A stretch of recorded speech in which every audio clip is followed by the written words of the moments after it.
আজ থেকে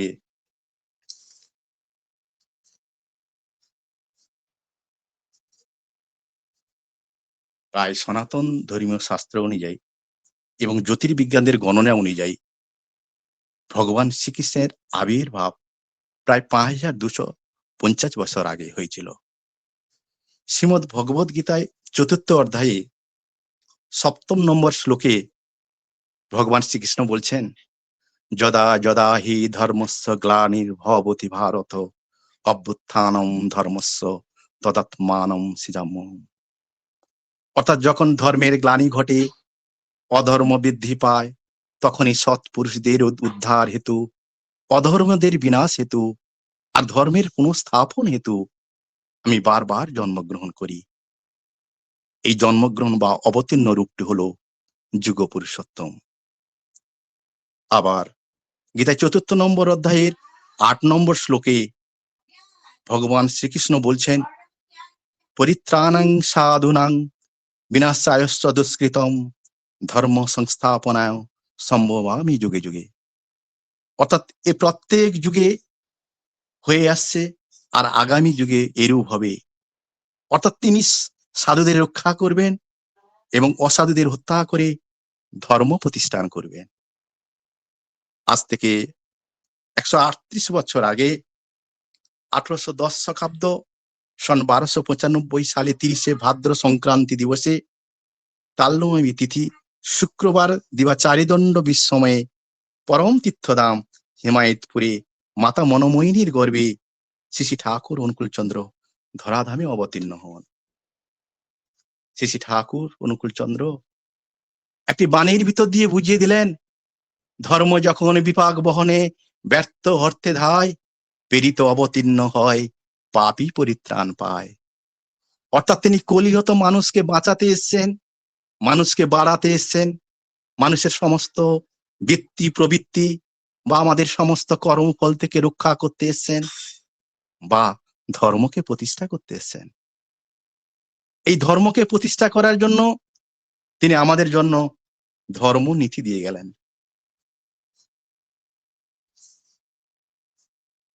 অর্থাৎ আমাদের জীবন বা বৃদ্ধিকে সুরক্ষিত করার জন্য বা অক্ষুণ্ণ রাখার জন্য এক বিজ্ঞানসম্মত বিধান বা নিয়ম নীতি যা আমাদেরকে ধরে রাখে এবং ধ্বংসের হাত থেকে বাঁচিয়ে পরম কল্যাণের পথে এগিয়ে নিয়ে যায়, সেই সঠিক পথ হলো ধর্মনীতি। শ্রী ঠাকুর অনুকূলচন্দ্র এবং শ্রীমদ ভাগবত গীতা উভয় দর্শনেই এই অস্তিত্ব রক্ষা এবং এই সক্রিয় কর্মতৎপরতার জন্য এই ধর্মনীতির উপর কিন্তু জোর দিয়েছেন। আর এই ধর্মনীতির মূল স্তম্ভ বা ভিত হলো 3টি: যজন, যাজন, ইষ্টবৃত্তি। তাই শ্রী ঠাকুর বলছেন, ইষ্ট স্বার্থ প্রতিষ্ঠাই এ জীবনের ধর্ম, যজন যাজন ইষ্টবৃত্তি এ জীবনের কর্ম। শ্রী ঠাকুর ওই 3টি মূল স্তম্ভ বা নীতির সাথে এই যে বর্তমান আমাদের যে সমাজ ব্যবস্থা আর ব্যক্তিগত জীবনের যে শারীরিক ও মানসিক এই পবিত্রতা রক্ষার জন্য তিনি আরো 2টি নীতিকে এর সঙ্গে যোগ করে দিলেন, যাকে আমরা ঠাকুরের পঞ্চনীতি বলে থাকি। এই পঞ্চনীতি হলো যজন, যাজন, ইষ্টবৃত্তি, সস্তয়নী, সদাচার। শ্রীমদ ভাগবত গীতা এমন একটি ধর্মগ্রন্থ যা মানুষকে সঠিক পথে চলতে শিখায়। সংসার জ্বালায় মানুষ যখন দিশাহারা হয়ে পড়ে, ঠিক তখন গীতা পাঠ বা গীতার বাণী শ্রবণ করলে আমরা মানসিক শক্তি লাভ করি এবং জীবনের শান্তি লাভ করা যায়। শ্রীমদ ভগবত গীতার মোট 18টি অধ্যায় মিলিয়ে মোট 700টি শ্লোক রয়েছে। ওই 700টি শ্লোকের মধ্যে ভগবান শ্রীকৃষ্ণ বলেছেন 574টি শ্লোক, অর্জুন বলেছেন 84টি শ্লোক, সঞ্জয় বলেছেন 40টি শ্লোক, আর ধৃতরাষ্ট্র বলেছেন 1টি মাত্র শ্লোক। আমরা এই যে গীতা এবং এই শ্রী শ্রী ঠাকুরের উভয় মতে মূলত কিন্তু একই, অর্থাৎ উভয় মতে এই ধর্ম প্রতিষ্ঠা করা, অর্থাৎ জীবনের বৃদ্ধি বা লাইফ অ্যান্ড গ্রোথ বা বিইং অ্যান্ড বিকামিং এর উপরে কিন্তু প্রতিষ্ঠিত, যার উদ্দেশ্য হলো আমাদের অস্তিত্বকে বাঁচিয়ে রাখা বা বৃদ্ধি করা।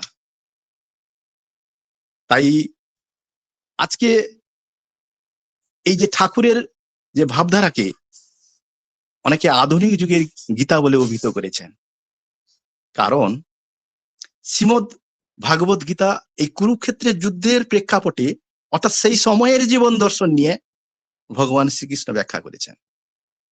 কিন্তু বর্তমান যে আধুনিক যুগ, এই আধুনিক যুগের প্রেক্ষাপটে সমস্যাগুলো কিন্তু আলাদা। আর ওই শ্রী শ্রী ঠাকুর এই বর্তমান সময়ের যে শিক্ষা, বিবাহ, সমাজনীতি, অর্থনীতি এবং এই যে বিজ্ঞানসম্মত এমন এক জীবন শৈলী দিয়ে গেছেন যা আমাদের আধুনিক যুগের প্রতিটি মানুষের প্রতিটি সমস্যার সমাধান সম্ভব। সেই কারণে শ্রী শ্রী ঠাকুরের মতাদর্শকে অনেকে আধুনিক গীতা বলে কিন্তু অভিহিত করেছেন। তাই এবং আরেকটা জিনিস হচ্ছে কি না, আমরা যখন গীতা পড়ি তখন গীতার অবশ্য শুদ্ধ সংস্কৃত এবং বাংলা ভাষায় লেখা, কিন্তু তা কিন্তু সবার পক্ষে পড়া এবং বোঝা একটু কঠিন হয়ে পড়ে। কিন্তু শ্রী শ্রী ঠাকুর সেটাকে খুব সুন্দরভাবে সহজ সরল ভাষায় কিন্তু বলে গেছেন। তাই আধুনিক গীতা বলাটা আমাদের যথাযথ। শ্রী শ্রী ঠাকুরের ধর্ম আর গীতা শ্রীমতের ধর্ম একই ভিত্তির উপর যেমন ভিত্তি করে নির্ভরশীল, তেমনি শ্রী শ্রী ঠাকুরের যে পুরুষোত্তম তত্ত্ব আর শ্রীমদ ভগবত গীতার পুরুষোত্তম কিন্তু এর মধ্যে সাদৃশ্য রয়েছে। অর্থাৎ ভগবান গীতায়, ভগবান শ্রীকৃষ্ণ শ্রীমদ ভগবত গীতায় নিজেকে পুরুষোত্তম বা পরমাত্মা হিসেবে দাবি করেছেন, যিনি এই ধর্ম সংস্থাপনের জন্য অবতীর্ণ হয়েছেন। আবার শ্রী শ্রী ঠাকুরের যে এই দর্শনে তিনিও কিন্তু এই যুগ অবতার বা পুরুষোত্তম ধারণা কিন্তু একটা জীবন্ত আদর্শ বা লিভিং আইডিয়ার উপর কিন্তু গুরুত্ব দিয়েছেন। তাই শ্রী শ্রী ঠাকুর বলছেন, মানুষ যখন তার পরম পিতাকে জীবনের কেন্দ্র করে তুলে তখন তার জীবন সার্থক হয়ে ওঠে। সব পাওয়ারই বড় পাওয়া হলো তাকে পাওয়া। তাকে পেলে আর কোনো পাওয়ার আকাঙ্ক্ষা বাকি থাকে না। তাই এই জীবনকে সার্থক করার জন্য একমাত্র আমাদের উপায় হলো একজন জীবন্ত আদর্শ বা পুরুষোত্তম বা সদ্গুরুর চরণে নিজেকে ফুললি সমর্পণ করা। তবেই আমরা আমাদের জীবনকে মুক্তি বা মোক্ষ লাভের পথকে প্রশস্ত করতে পারবো, এবং যা আমাদের জীবনের একমাত্র লক্ষ্য। শ্রীমদ ভগবত গীতায় আর শ্রী শ্রী ঠাকুরের যে মতাদর্শে, অর্থাৎ উভয়ের মতাদর্শে যে কর্মযোগ, ভক্তিযোগ, জ্ঞানযোগ এবং সদাচার সম্পর্কে কিন্তু সাদৃশ্য রয়েছে, কোনো আলাদা নেই। শুধুমাত্র গীতায় ভগবান শ্রীকৃষ্ণ ভগবানের মানে মানুষের যে গুণ এবং কর্ম অনুযায়ী বর্ণাশ্রমের কথা বলেছেন, আর শ্রী শ্রী ঠাকুর সেখানে বর্ণের ক্ষেত্রে হেরিডিটি বা জিনকে মানে জিন বা হেরিডিটির উপরে বা বংশগতির ধারার উপরে বিশেষ গুরুত্ব দিয়েছেন। এইখানে ঠাকুর কি করেছেন, সর্বত্র সাদৃশ্য থাকলে এখানে সাদৃশ্য আছে, কিন্তু এটা বিজ্ঞানসম্মতকে শ্রী ঠাকুর এখানে অ্যাড করে দিয়েছে, মানে বর্তমান যুগের সঙ্গে এটাকে সুন্দর তুলেছে। অর্থাৎ আগে যে বর্ণাশ্রম গীতায় যেটা বলা হয়েছে, যে গীতায় মানে 13 নম্বর শ্লোকে যেটা বলা হয়েছে, চতুর্বর্ণময়ং শিষ্টং গুণ কর্মং বিভাকসম, অর্থাৎ গুণ ও কর্মের অনুযায়ী 4টি বর্ণ সৃষ্টি হয়েছে, অর্থাৎ ব্রাহ্মণ, ক্ষত্রিয়, বৈশ্য, শূদ্র। এটা কিন্তু জন্মগত নয়, এটা ব্যক্তির স্বভাব এবং সামাজিক কর্তব্যের উপর নির্ভর করে কিন্তু এই বর্ণটা কিন্তু গীতায় দিয়েছেন। কিন্তু শ্রী শ্রী ঠাকুর কি করেছেন না, অর্থাৎ গীতার যে বর্ণাশ্রমটা, এখানে কিন্তু সামাজিক এই ব্যক্তিগত কাঠামো বা মানুষকে তার প্রকৃতি অনুযায়ী, মানুষের যে শত রজতম শত এই যে তিনটা গুণ আছে, সেই প্রকৃতি অনুযায়ী কাজ করতে এবং তাদের জীবনের লক্ষ্যে পৌঁছতে সাহায্য করেছে।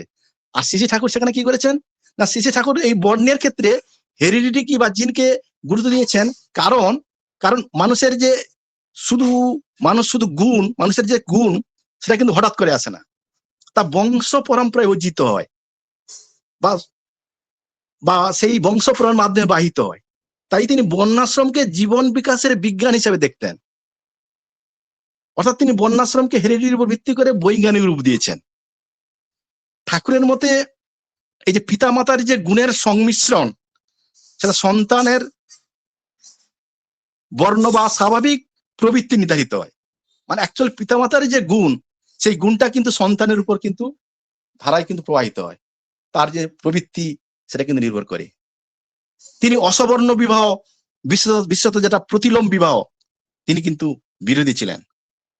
কারণ তার মতে এটি বংশগত গুণাবলী বা জিনের বৈশিষ্ট্যকে নষ্ট করে দেয়।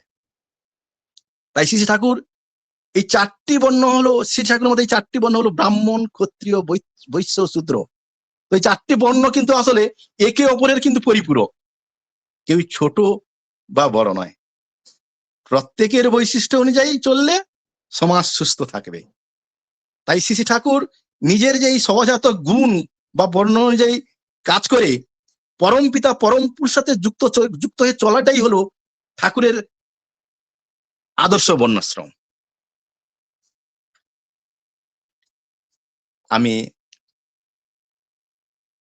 আমরা কিন্তু অ্যাকচুয়াল এই যে মানব জন্ম পেয়েছি, সেটা কিন্তু ঠাকুরের অসীম দয়া। তোমার দয়ায় লোভিয়াছি জনম, সকলই পেয়েছি আমি। এই মানব জন্ম পাওয়াটা অত্যন্ত আমাদের সৌভাগ্যের ব্যাপার। অনন্ত জন্মের সাধনায় আজ আমরা কিন্তু এই দুর্লভ মানব জন্ম পেয়েছি। তাই আমাদের জীবনকে হেলায় হারানো একদম ঠিক নয়। হেলায় হারানো মানে আমাদের জীবনের যে সাধনাটাকে অপমান করা। তাই শ্রীমদ্ ভাগবত গীতায় এই মানব জন্মকে বলছেন যে এই মানব জন্ম, শ্রীমদ্ ভাগবত গীতা এবং শ্রী শ্রী ঠাকুর উভয়ই মতাদর্শে কিন্তু এই মানব জন্মটা হলো কোনো আকস্মিক ঘটনা নয়। এটা একটি কোটি কোটি জন্মের পূর্ণ ফল এবং আধ্যাত্মিক বিবর্তনের মাধ্যমে আমরা কিন্তু এই মানব জন্ম পেয়েছি। এই মানব জন্ম অত্যন্ত দুর্লভ জন্ম। গীতায় ৬ষ্ঠ অধ্যায়ের ৪৫ নম্বর শ্লোকে ভগবান শ্রীকৃষ্ণ বলছেন, প্রযত্নাত্ম তৎমানস্তু যোগী সংশুদ্ধ ক্লিবিস অনেক জন্ম সিদ্ধিস্তত্ত্ব জাতি পরঙ্গতি। অর্থাৎ আমাদের এই যে বর্তমান মানব জন্ম, এটা অতীতের অসংখ্য জন্মের কর্মফলের একটি ধারাবাহিকতা। নিম্নতর যোনি পশু পাখি কীট পতঙ্গ থেকে বিবর্তিত হতে হতে আত্মা যখন একটা বিবেক ও বুদ্ধি সম্পূর্ণ হয়, তখনই এই মানব জন্ম লাভ করা যায়। যেভাবে মানুষ তার পুরানো বস্ত্র ত্যাগ করে নতুন বস্ত্র পরিধান করে, আত্মাও ঠিক তেমনি পুরানো দেহ ত্যাগ করে নতুন দেহ ধারণ করে। তাই এই বহু জন্মের সাধনার ফল হিসাবে যে পাওয়া মানব জন্মটি কেবল আমাদের এই ভোগ বিলাসের জন্য হেলায় হারিয়ে দেওয়া ঠিক না। আমাদের সর্বপ্রথম জানতে হবে আমি কে বা আমার উৎস কি এবং আমার লক্ষ্য কি। আমি কে, আমার উৎস কি এবং আমার লক্ষ্য কি। আমি কে, আমার উৎস কি, এখন আমি এটা আলোচনার মধ্যে যাব না। আমার লক্ষ্য হচ্ছে এই মোক্ষ লাভ বা মুক্তি লাভ করা, পূর্বজন্মের ধারা সমাপ্ত করে পরমাত্মায় বিলীন হওয়া।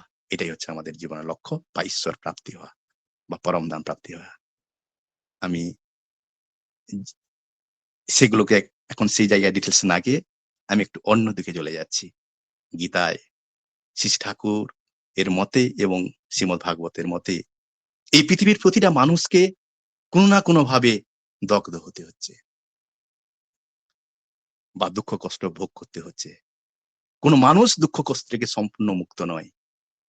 তাই ৮ম অধ্যায়ের ১৫ নম্বর শ্লোকে ভগবান শ্রীকৃষ্ণ বলছেন, মামুপেত পুনর্জন্ম দুঃখালয়ম শাশ্বতম নাপ্লুত বন্তি মহাত্মাম সংসিদ্ধি পরমঙ্গতা। অর্থাৎ ভগবান শ্রীকৃষ্ণ ওই শ্লোকে পৃথিবীকে দুঃখালয় বলে সম্বোধন করেছে। শাস্ত্রে এই দুঃখ বলতে মূলত 3 রকম জ্বালা বা ত্রিতাপ জ্বালাকে বোঝানো হয়েছে। কারণ আমরা যখন কোনো মন্ত্র পাঠ করি, কোনো এর শেষে, মানে সনাতন ধর্ম অনুযায়ী বিভিন্ন যে স্তোত্র বা শান্তি পাঠ হয়, তার সাথে এই যে ওং শান্তি, ওং শান্তি, শান্তি বলে 3 বার উচ্চারণ করা হয়। তার কারণ সেখানে বলছেন সর্বভবন্তু সুখিন, সর্বে সন্তু নিরাময়া, সর্বে ভদ্রাণি পশ্যন্তু, মা কশ্চিৎ দুঃখ ভাগ ভবেৎ, ওং শান্তি শান্তি শান্তি। অর্থাৎ এই জগতের সকল জীব সুখী হোক, সকলে রোগ মুক্ত নিরোগ থাকুক, সকলে যেন দুঃখ কল্যাণকর ও শুভ বিষয়ে দেখতে পায়, পৃথিবীর কোনো প্রাণীর মনে যেন কোনো দুঃখ কষ্ট না থাকে। তাই এই মন্ত্রটি উচ্চারণ করা হয়। তার মানে আমরা ত্রিতাপ জ্বালার মধ্যে অলরেডি এনি টাইম ভুগছি। তাই এই যে ত্রিতাপ জ্বালা বা দুঃখ, সেটাকে 3টি ভাগে বা ভাগ করা হয়েছে। সেটা হচ্ছে আধ্যাত্মিক তাপ, আধি ভৌতিক তাপ, আধি দৈবিক তাপ। আধ্যাত্মিক তাপ বলতে এটি মানুষের যে নিজের শরীর ও মন থেকে উৎপন্ন হয়, মানুষের নিজের শরীর ও মন থেকে উৎপন্ন হওয়া দুঃখ বা তাপ, দুঃখ কষ্ট, এটাই হচ্ছে আধ্যাত্মিক তাপ। অর্থাৎ শরীর থেকে যে দুঃখ উৎপন্ন হয়, যেমন রোগ ব্যাধি, জ্বর, বার্ধক্যজনিত কষ্ট, ব্যথা, এগুলি হচ্ছে শারীরিক দুঃখ। আর মানসিক দুঃখ হচ্ছে মন থেকে যেটা উৎপন্ন হয়, যেটা আমরা কাম, ক্রোধ, লোভ, মোহ, মাৎসর্য, শোক থেকে এই যে মানসিক যন্ত্রণা, মনের অশান্তি ভোগ করছি, এটা হচ্ছে মানসিক দুঃখ। এই শারীরিক আর মানসিক হচ্ছে আমাদের আধ্যাত্মিক দুঃখ। মানে আমাদের আধ্যাত্মিক দিক থেকে বলে নিজের শরীরে মন থেকে যেটা উৎপন্ন হচ্ছে, সেটা হচ্ছে আধ্যাত্মিক দুঃখ। আর যখন এর বাইরে, অর্থাৎ এই আধ্যাত্মিক দুঃখের বাইরে বাইরের প্রাণী বা অন্যান্য জীব থেকে যখন আমাদের প্রাপ্ত দুঃখ কষ্ট, তখন তাকে বলা হচ্ছে আধি ভৌতিক তাপ। ত্রিতাপের মধ্যে এটা হচ্ছে আধি ভৌতিক তাপ বা আধি ভৌতিক দুঃখ কষ্ট। অর্থাৎ মানুষের দেওয়া পাওয়া কষ্ট, মানুষের সাথে বিবাদ বা সামাজিক কলহ, কিংবা মশার কামড়, সাপ কীট পতঙ্গের দংশন বা পশু পাখির দংশন বা শত্রুর আক্রমণ, চোরের ভয়, এগুলো সবই কিন্তু আদি ভৌতিক দুঃখ কষ্টের মধ্যে পড়ে। আর আদি দৈবিক, সেটা আবার কি না, এটা প্রাকৃতিক বা অলৌকিক শক্তির মাধ্যমে ঘটে। এটা আমাদের নিজস্ব কোনো হাত নেই, যার উপর মানুষের কোনো হাত নেই। অর্থাৎ প্রাকৃতিক দুর্যোগ, বন্যা, ভূমিকম্প, খরা, অতিবৃষ্টি, বজ্রপাত, ঘূর্ণিঝড় ইত্যাদি ইত্যাদি। প্লাস আমাদের যে জীবনের যে গ্রহ, যে প্রভাব, রাহু কেতু, এই যে বিভিন্ন আমরা বলি না এই গ্রহের মধ্যে প্রভাব, সেগুলো কিন্তু সেই এই যে দৈব প্রভাব, বাধা, এগুলো কিন্তু সবই আদি দৈবিক তাপের মধ্যে পড়ে। তাই আমাদের এই মন্ত্র পাঠের সময় এই প্রতিটা ক্ষেত্রে এই ওং শান্তি বলে 3 বার উচ্চারণ করা হবে। আর এই ত্রিতাপ জ্বালা থেকে মুক্তির উপায়টাই হচ্ছে আমাদের মেন। এই ত্রিতাপ জ্বালা থেকে মুক্তির একমাত্র ইচ্ছা হচ্ছে এই পরম পিতা বা পরমাত্মার সেই শ্রীচরণে নিজেকে আত্মসমর্পণ করা। সেটা তার পদ বিভিন্ন আছে, জ্ঞান যোগ, ভক্তি যোগ, নিষ্কাম কর্মযোগের মাধ্যমে গীতায় বলেছেন। আবার শ্রী শ্রী ঠাকুর রাধা স্বামী নামের মাধ্যমে যুক্ত হওয়ার কথাও বলেছেন। সেটা আমি সেই বিষয়ে যাব না, আমি আর একটু অন্যদিকে এগিয়ে যাব। একটু টাইমটা একটু অন্যদিকে বলতে কি, আমরা আজকে যেটা আমার মেন এটা, যে জগৎটা যে আমরা সৃষ্টি হয়েছি, সেই জগৎটা বিশ্ব ব্রহ্মাণ্ডের যে কর্তা, তিনি হলেন আমাদের ঈশ্বর। এই যে বিশ্ব যে আমাদের সেই সৃষ্টিকর্তা, সেই সৃষ্টিকর্তা হচ্ছে আমাদের ঈশ্বর। আর সে এই বিশ্ব ব্রহ্মাণ্ডে যা কিছু ঘটছে, আমাদের চারপাশে যা কিছু আছে, অর্থাৎ আমাদের বস্তু, শক্তি, গ্রহ, নক্ষত্র, গ্যালাক্সি, এমনকি যে মহাকাশ, সবকিছু মিলে হচ্ছে এই বিশ্ব ব্রহ্মাণ্ড। অর্থাৎ এই ক্ষুদ্রতম পরমাণু থেকে একদম শুরু করে বিশালতম যে গ্যালাক্সি, সে সবই কিন্তু এই বিশ্ব ব্রহ্মাণ্ডের মধ্যে পড়ে। আর ওই বিশ্ব ব্রহ্মাণ্ড যিনি সৃষ্টির আদি প্রজাপতি ব্রহ্মা, ভগবান শ্রীকৃষ্ণ বলছেন, ঈশ্বর পরম কৃষ্ণ সচিদানন্দ বিগ্রহ, আদি রাহি গোবিন্দ সর্বকারণম কারণম। অর্থাৎ এই সচিদানন্দ শ্রীকৃষ্ণই পরমেশ্বর ভগবান, তিনি অনাদিরও আদি এবং সমস্ত কারণেরও পরম কারণ।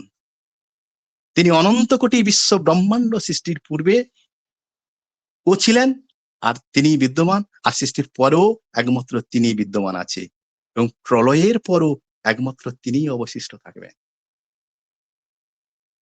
এবং তিনি যখন এই প্রকৃতির উপর দৃষ্টিপাত করেন, তখন কিন্তু প্রকৃতির মধ্যেই প্রাণের সঞ্চার হয়।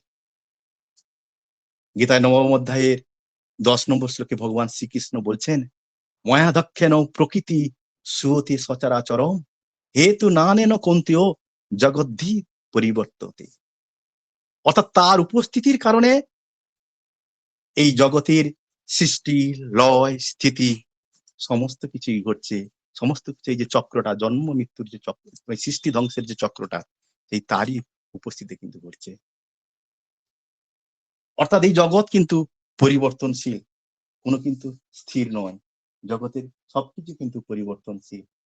আমাদের যে সুখ, দুঃখ, জ্বালা, কষ্ট সবই কিন্তু পরিবর্তনশীল, এবং প্রকৃতির নিয়মে কিন্তু সবই কিন্তু আবর্তিত হচ্ছে। এই বিশ্ব ব্রহ্মাণ্ডের প্রতিটি ক্ষুদ্রাতি ক্ষুদ্র ঘটনা সেই পরম নিয়মের অধীনে কিন্তু পরিচালিত হচ্ছে।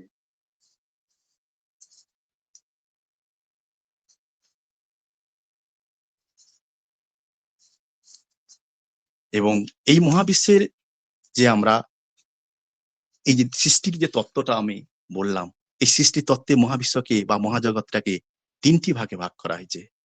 এই 3টি ভাগ হচ্ছে, এক হচ্ছে বলা হচ্ছে স্থূল জগৎ, সূক্ষ্ম জগৎ আর কারণ জগৎ। এই 3টি জগতের সঙ্গে মানুষের অস্তিত্বের ক্ষেত্রেও সেই স্থূল শরীর, সূক্ষ্ম শরীর আর কারণ শরীর, এই 3টাকে ভাগ করা হয়েছে। স্থূল জগৎটা কি না, স্থূল জগৎ বলতে আমরা যে আমাদের যে পঞ্চ ইন্দ্রিয় বা চোখ, কান, নাক, জিভ, ত্বক দিয়ে যেটা দেখি, যা অনুভব করি, তাকেই বলা হচ্ছে স্থূল জগৎ। এই স্থূল জগৎটা 5টি উপাদান দিয়ে গঠিত: ক্ষিতি, অপ, তেজ, মরুত, বোম, অর্থাৎ মাটি, জল, আগুন, বায়ু, আকাশ দিয়ে গঠিত। এই স্থূল জগতের বৈশিষ্ট্য হলো এর রূপ আছে, এর আকার আছে, এবং এটা দৃশ্যমান। যেটা আমরা পৃথিবী, গ্রহ, উপগ্রহ বা নক্ষত্রপুঞ্জ বা গ্যালাক্সি বা সূর্য, যা কিছু আমরা দেখতে পাচ্ছি, সেটা কিন্তু স্থূল জগতের অন্তর্গত। আর আমাদের শরীরের ক্ষেত্রে, আমাদের শরীরে এই যে রক্ত মাংসের শরীর, সবই কিন্তু স্থূল জগতের অন্তর্গত। আমাদের শরীর বা ইন্দ্র সবই এই স্থূল জগতের অন্তর্গত। আর বাকি থাকছে কি না, সূক্ষ্ম জগৎ। সূক্ষ্ম জগৎটা আবার কি না, এই জগৎটা কিন্তু এই স্থূল জগতের চেয়ে অনেক বেশি শক্তিশালী, কিন্তু এটা খালি চোখে কিন্তু দেখা যায় না। এটি মূলত পদার্থ দিয়ে তৈরি নয়, অত্যন্ত সূক্ষ্ম কম্পন বা ভাইব্রেশন বা শক্তি দ্বারা গঠিত, যেটা আমাদের মন, বুদ্ধি, অহংকার এই স্তরে কিন্তু অবস্থান করে। এটা কিন্তু এই সূক্ষ্ম জগতের অবস্থান। মানুষের এই যে মন, চেতনা স্তরগুলি এই স্তরের অন্তর্গত। এবং মানুষের যখন মৃত্যুর পর যখন স্থূল শরীর নষ্ট হয়ে যায়, তখন কিন্তু এই সূক্ষ্ম শরীরটি থেকে যায়, এবং তখন সেই সূক্ষ্ম শরীর সূক্ষ্ম জগতে কিন্তু এই বিচরণ করে এই মানুষের এই সংস্কারগুলো। তারপর কি হয় না, মানুষের যখন এই সূক্ষ্ম শরীর যখন যখন আমরা, যেমন আমি উদাহরণ দিয়ে বলছি, মানুষের যে স্বপ্ন দেশ, ড্রিম বা এগুলো কিন্তু সবই কিন্তু এই সূক্ষ্ম জগতের অন্তর্গত। কিন্তু তারপর যখন মৃত্যুর পরে যে সূক্ষ্ম জগৎটা কি হয়েছে না, তখন কিন্তু সেটা কারণ জগৎ চলে যাচ্ছে। অর্থাৎ কারণ জগৎটা কি না, সেটা হচ্ছে এই স্থূল জগৎ আর সূক্ষ্ম জগতের যে মূল উৎস বা মূল কারণ, সেটা হচ্ছে কারণ জগৎ। মানে কারণ জগৎটা হচ্ছে সৃষ্টির সূক্ষ্মতম অবস্থা, যেখানে সৃষ্টির সমস্ত বীজ সুপ্ত অবস্থায় থাকে। সহজ কথা যদি আমি বলতে চাই, এটি হলো সবকিছুর যে মূল কারণ, এই কারণ জগৎ। এই কারণ জগৎটা অবস্থা হলো ড্রাগ অবস্থা বা অন্ধকার অবস্থা। এর কোনো কিন্তু রূপ নেই, শব্দ নেই, আকার নেই। এটি আমাদের অস্তিত্বের একদম গভীরতম অবস্থা। মানে আমাদের যে সংস্কার বা এই যে কর্মফলের বীজ, এই কারণ জগতের কিন্তু অন্তর্গত। এখান থেকে কিন্তু জন্ম নেয় সংস্কার বা ইমপ্রেশন, যা পরবর্তীকালে কি হয় না, সূক্ষ্ম শরীর ও স্থূল শরীরের ধারণের কারণ হয়ে দাঁড়ায়। যখন এই কারণ স্তরের যে কম্পন বা ভাইব্রেশন শুরু হয়, তখন প্রথমে কিন্তু এই সূক্ষ্ম জগতে রূপান্তরিত হয়, অর্থাৎ আমাদের মন প্রাণে। তারপর কিন্তু স্থূল জগতে অর্থাৎ পদার্থে রূপান্তরিত হয়।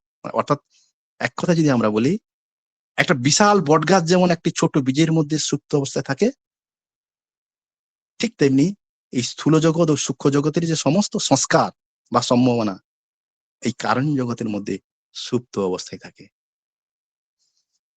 তাই আমাদের এই জগতের সৃষ্টি সম্বন্ধে এবারে আমি একটু, আমি জানি না আর কত মিনিট সময় আছে, দাদার কত মিনিট সময় আছে?